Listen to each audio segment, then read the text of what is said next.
So I decided this morning that I was going to start shooting videos for the project. Uh, the project.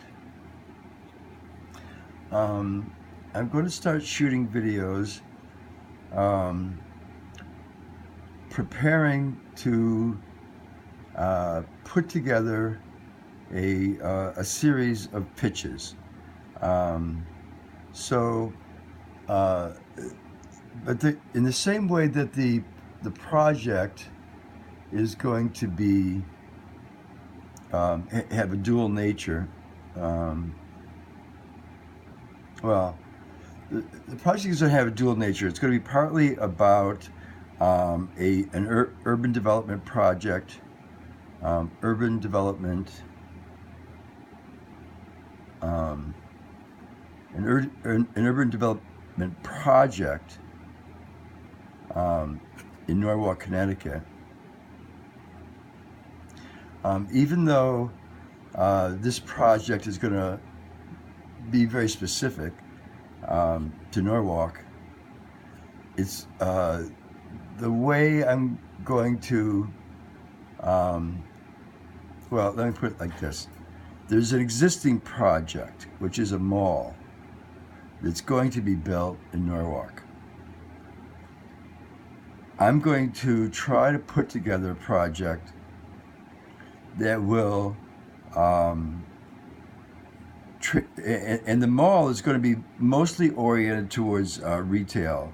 And it will probably be like other malls in this area. It will be oriented towards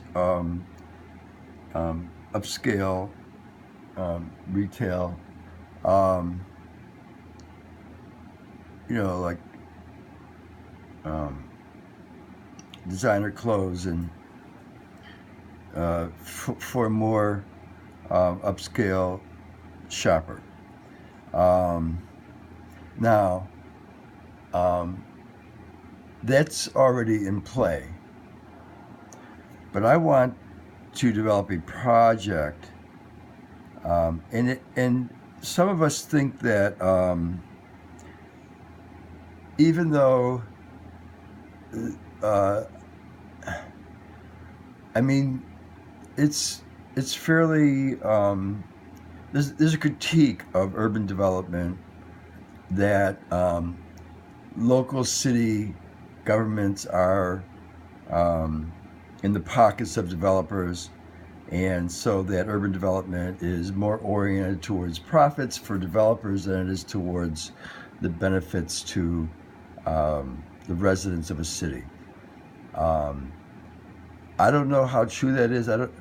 My sense is that our mayor, this is Harry Rilling, is currently our mayor, and my sense is that he's doing the best he can with what he's got, and what he's got is a desire to create jobs, to increase revenue for city services, and especially since the state is, passing an austerity budget, so with cutbacks from in state help, he has to generate more revenues locally to take care of infrastructure and schools and health and everything.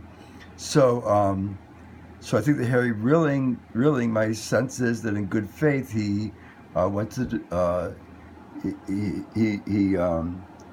he is going along with developers' notions of what should be done, and they want to build a mall focused on retail outlets. So that's what's happening. But my sense is that I want to create a project. My project, the project, is going to be to design a transition into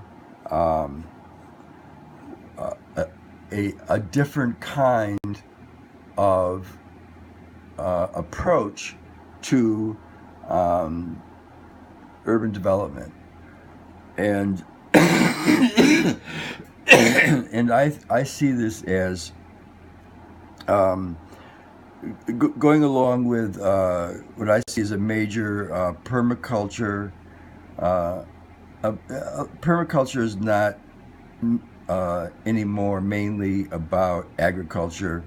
Um, Permaculture design, well, is more generalizable. And one of the main features of permaculture design is when you do something, pack in as many functions as you possibly can into what you're doing.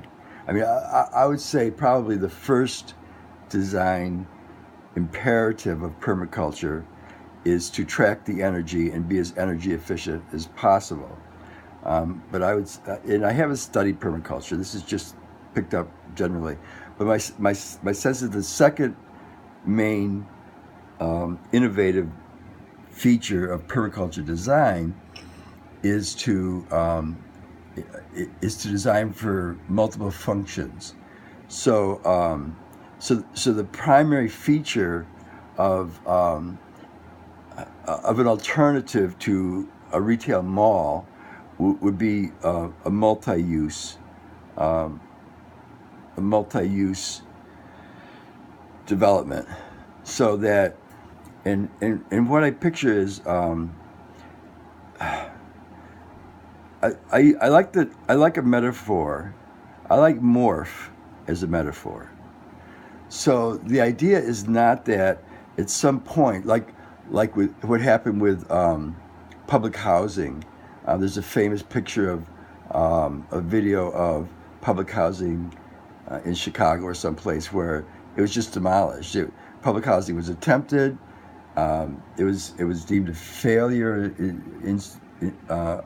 in certain areas, and in this one housing development, um, public housing, it was just demolished, and they started over again. I don't even know what they started over again with, uh, but I don't see I don't I see an alternative to kind of like scrapping things and starting all over again. And the alternative I see is a process of morphing, and so that as various stores or various features of this retail mall, which will get built over the next few years, it's too late to change it. They have public hearings on it all the time. The local residents complain, and the word is this has already been worked out. It's a done deal. Uh, and I don't know how much of public feedback went into the design of this mall, um, but my sense is that I wouldn't even say that it was developed by politicians. I would say that it was developed by, um, the plan of what to do was developed by bureaucrats and developers. That's who has the power to decide what kind of urban development happens in our cities. So anyway, um, so in the short term, I mean, maybe if we can democratize our governments, we can get more feedback up front from citizens when these kinds of things happen. But in the meantime, I'm going to focus on uh, a political process that I would call morphing, where you don't tear it down and start over again.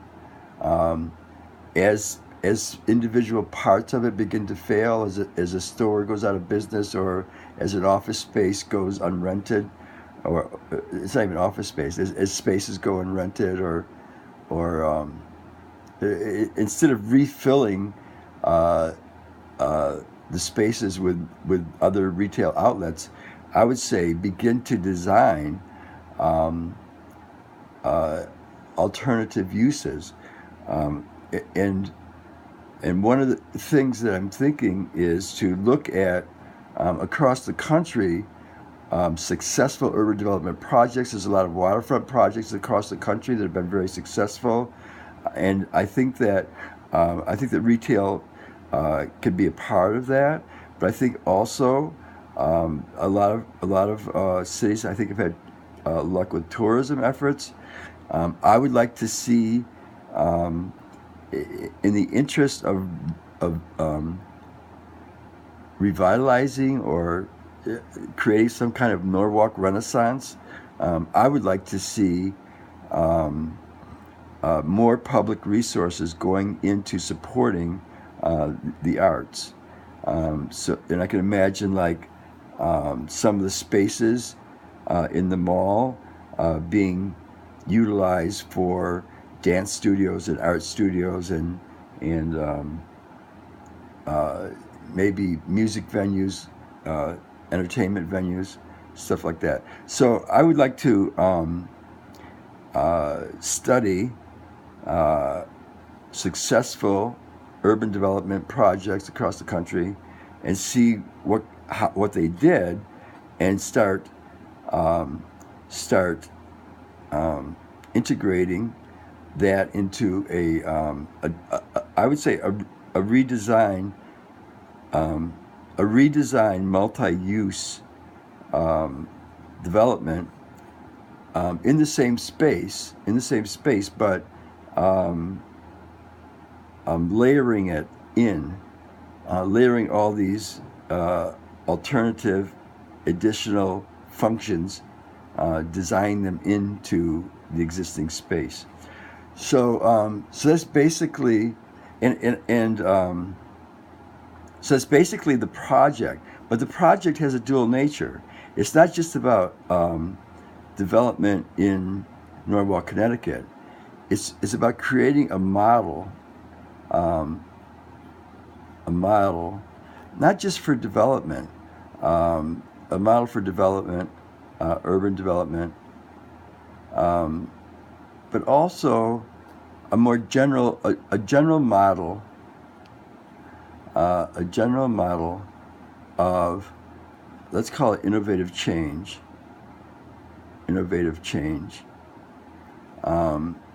and one change in the ways things are done, not just with the built environment, but with politics, with social activism.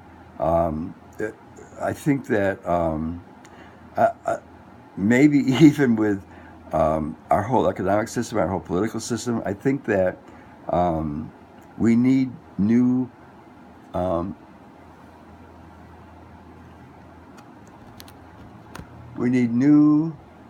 innovative ways of thinking about things, of designing things, and I think the idea of the morph is a good one. I think using permaculture design principles is good, and I want to what I want to do is recruit. Okay, I want to recruit a team.